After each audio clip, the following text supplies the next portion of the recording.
Hey yo, what's up? What's up? Y'all already know what it is. It's over, man. It's your boy J Love here with Sour Milk Podcast. And in the building, man, we got one of the greats. I'm talking about he out here helping everybody come up. If you want to come up, this is the man you need to holler at. I'm talking about, we've talking about podcasts. I'm talking about event spaces. I'm talking about anything you need under the board if you're a new artist, entertainer. I'm talking about from boxing to rapping to sing, anything you need. Holler at your boy here. We got Mr. EMP in the building himself, Vito. What's going on, man? Not much, bro. Just trying to bust through the ranks. Hey, that's what I'm saying. That's what I'm saying, man. So how was your day? It was good so far. All right. Got into. I know you got to the business today, man. That's all you do is work. Yeah, All day. So, hey, man, everybody want to know the man behind the hustle, the man who we see with the logos blasting everywhere. Everybody want to know about you as a person. You know what I mean? So what we going to do is go over your life. But we're going to start from the beginning, man. So, where you from? I'm from Brooklyn, New York. Brooklyn, New York? Bushwick area. All right, Bushwick area. All right. And growing up in Brooklyn, we're gonna go like from the age of like from youth to like 10. How was life in Brooklyn? Let me ask you, were you in Brooklyn at that age? Yeah. I left New York when I was 18. Oh, okay, all right. So we got a good little minute there. So all right, so up to the age of like 10, how was your life up to the age of 10 growing up in Brooklyn? How was it growing up in Brooklyn? It was fun. It was fun, bro. You know, there's not much really to say. It was fun. So what kind of activities did you get into when you was younger? Everything, bro. I was in boxing. I was playing handball, basketball, football. Everything, bro. Just It was just fun. New York was a place where we didn't have like on my end we didn't have video games and stuff, so we're always outside playing, chilling, hanging out, doing crazy shit. Oh yeah, cause like I'm from the South, and what we go off of, or at least me, is what I seen on TV.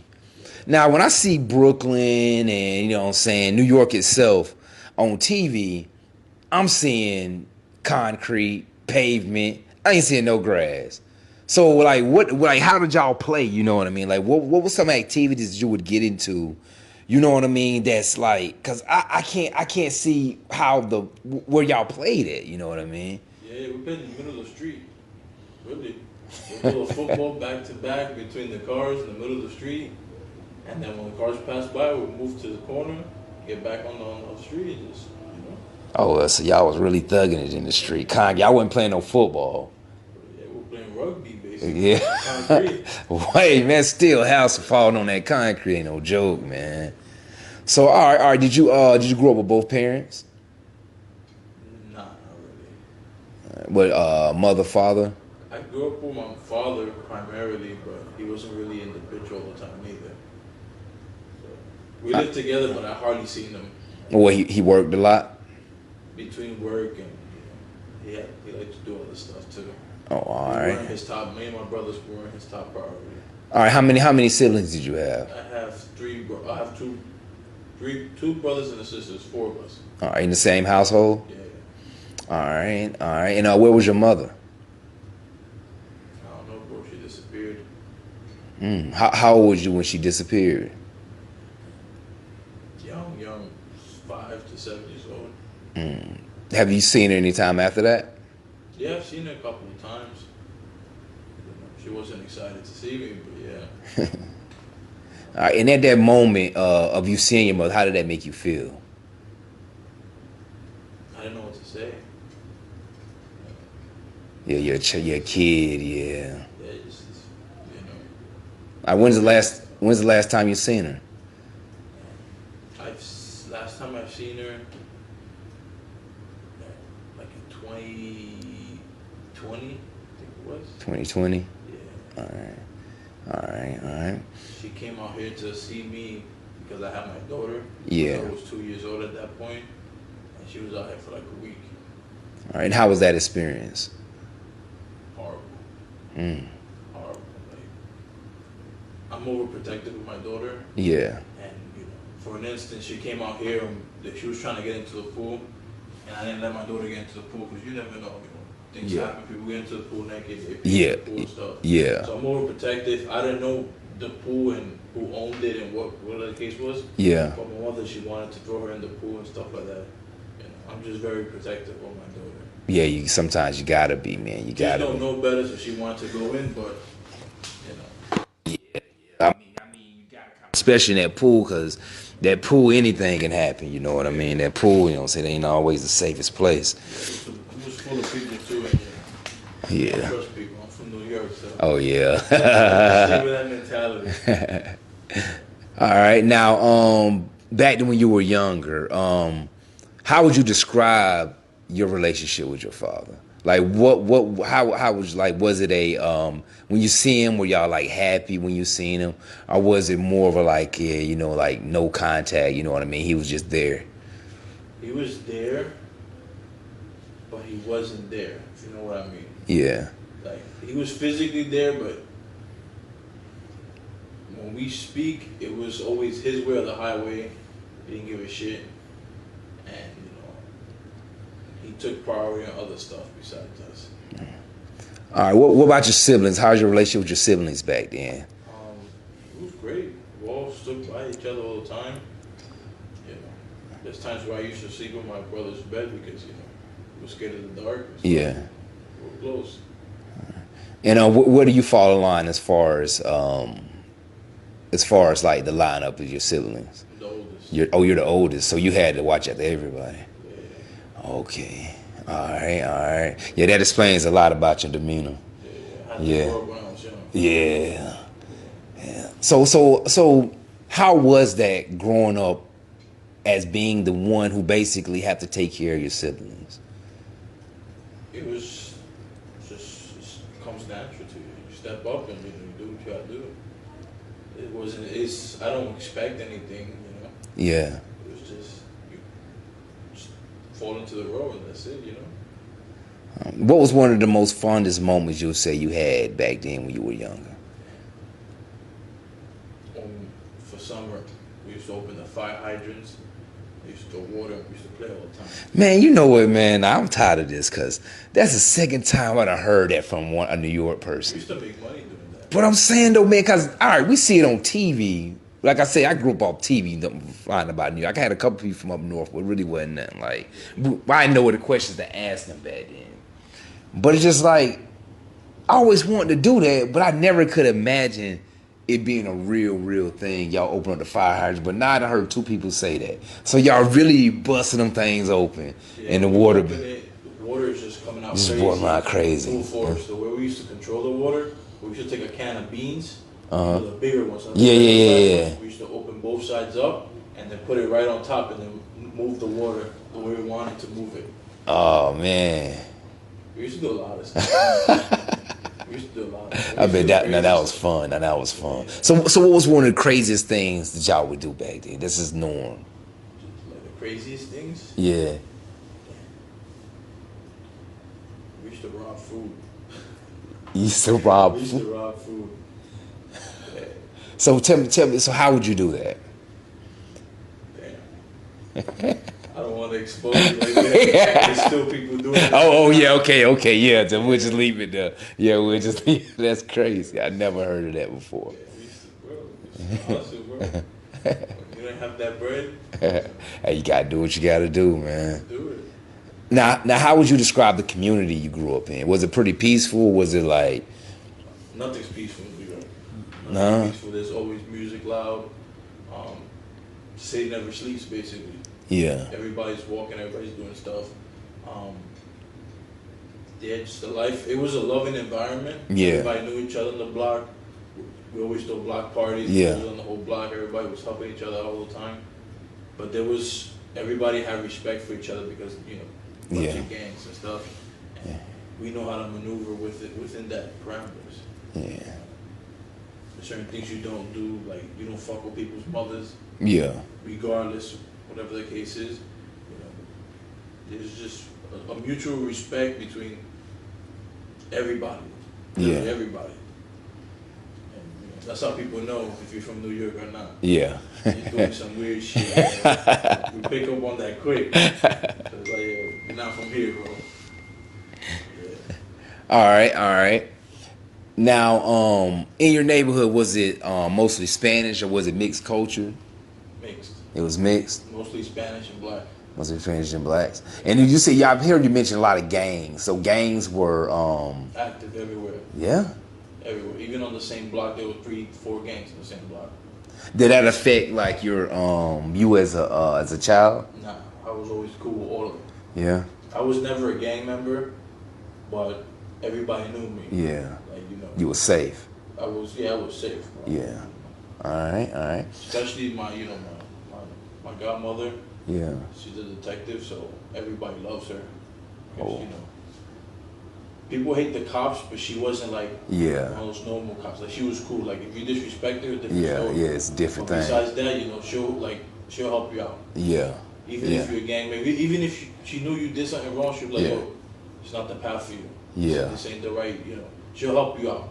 So everybody knew my godmother, so everybody knew us. Yeah. So nobody fucked with us. You know, we're always safe everywhere. You know, Now, would you say that she made a huge impact on your life? for sure. For sure. She was practically my mother. Mm. And you knew her your whole life? Yeah, there was little things that I'm pretty sure she didn't recognize. She didn't know how much impact she had in my life, but she had a huge impact. Now, have you ever thought or thanked her for it? Yeah. Yeah? Yeah, you gotta show the gratitude, man. Definitely. All right, so now let's go up to age 15. How were you at age 15, around that age? I was already working. You was already working? What was your first job? It wasn't a paid job, but I was working at a company called Make the Road New York. Yeah. It was a Democratic company that we used to go out and protest for Black Lives Matter, protest for immigrants having funds to go to school. Yeah. It's a bunch of crazy stuff. I didn't know, like, everybody in New York was Democrat. Yeah. So I didn't know, the reasoning behind all that shit. I just participated. Yeah, you just trying to make it happen. They gave us free flights, free hotels. Yeah. We used to go out to different states and stuff, just chilling. So it was just that was fire. A bunch of youth together. Yeah. And that's how they used us, bro. Yeah, that was fire. I mean, good experience though. It's a good experience. Mississippi, everything paid for. Thanks. Yeah. Hey, I mean, I would have took it. Yeah, I would have took it. Shit, I would have took it. Yeah. All right, was you in any sports back then at that age? I mean, over there it's different from here. The schools over here, you get sports teams. Over there, it's rare. Like, the schools, you don't have sports teams. Everybody plays ball. Everybody plays handball, football. But it's, outside or it's at a gym. Like, we didn't have official teams in the schools. Like a football field and... We didn't have none of that shit. Nah? Most of the schools were prisons, basically. Big brick. Yeah, with the state, yeah. Everything barred up, metal detectors, police inside the schools, school safety. It was crazy, bro.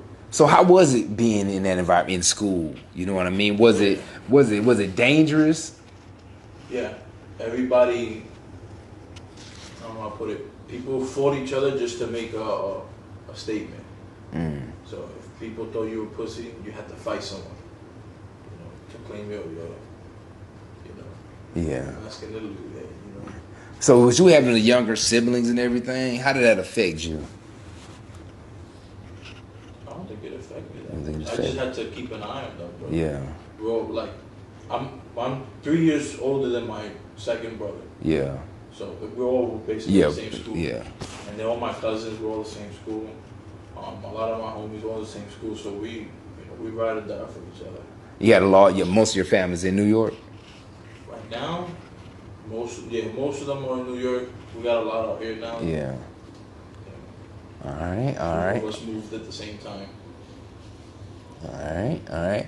Now we're gonna go to high school, age like 15 to 18 type age range. What was you like during those years? What was those years like for you? Because you start hitting puberty, you start looking at girls heavy. You know what I mean? Like what was life like back then at that age? Damn, making me go back.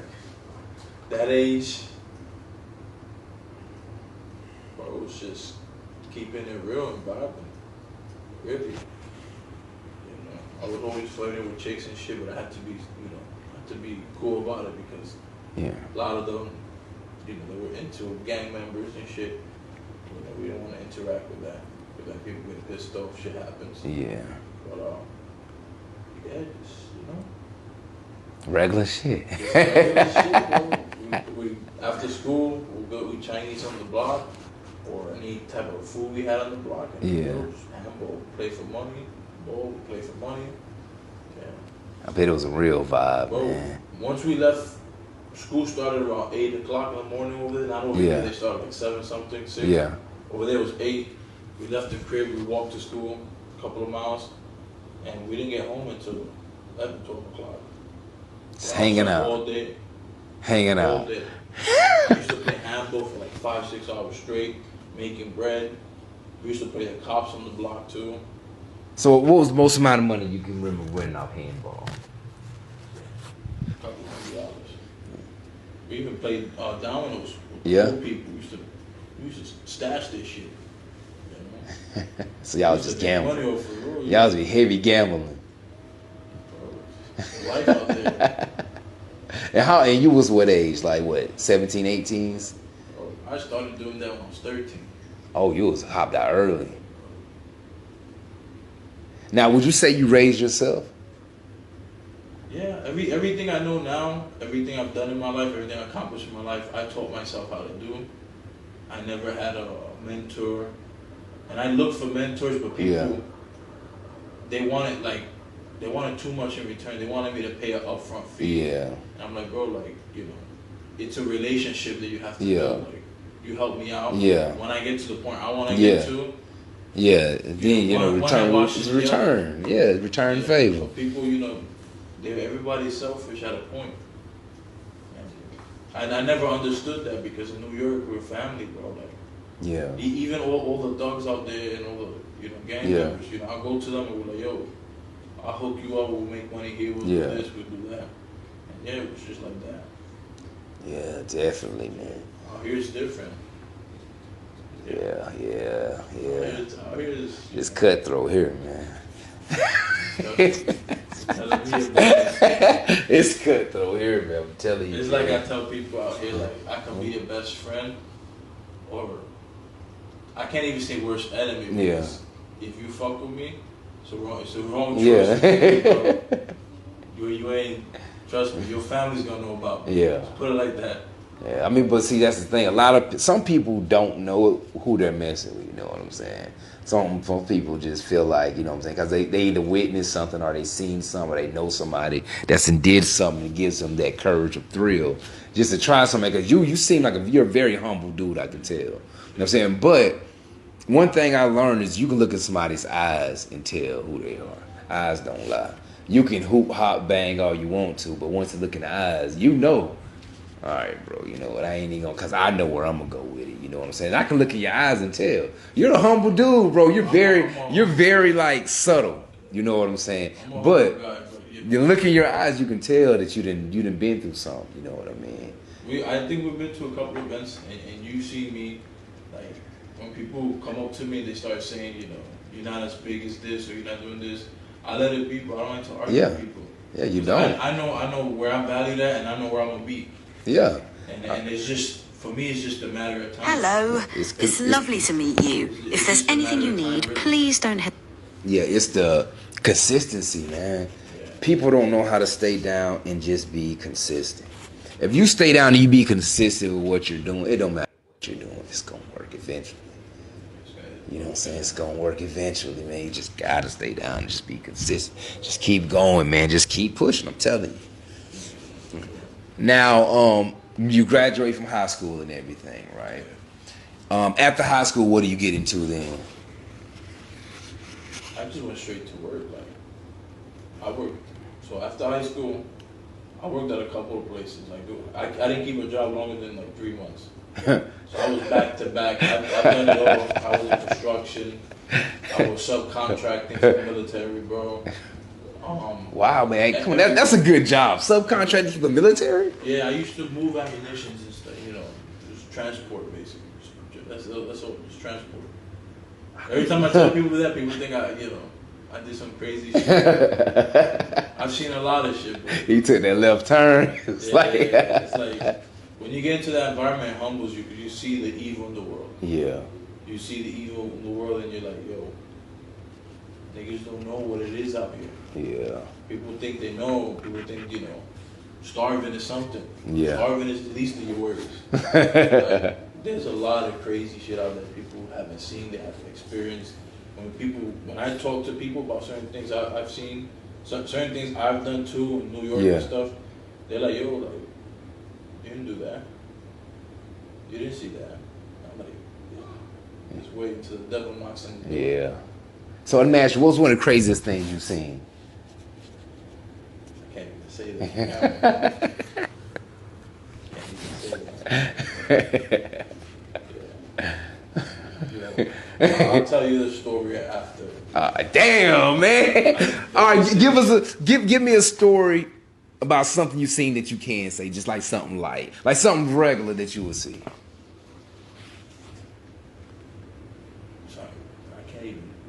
Yeah, everything is just there. Bro, there's so much I've seen. So let me. In New York, it's just crazy, bro. Like, you don't understand. It's crazy. Like the human trafficking is crazy, bro. Oh yeah, nah, like, yeah. I see where you're going at with it. Nah, yeah, we can't. Understand. Yeah, we can't talk about it. Yeah, I see where you're going. Yeah. You don't understand. Like I try to help a lot of girls get out that situation. Yeah. They're so scared. It's just they rather sacrifice themselves than put them in a position to get out of there. Yeah. Like you don't understand. It's crazy, bro.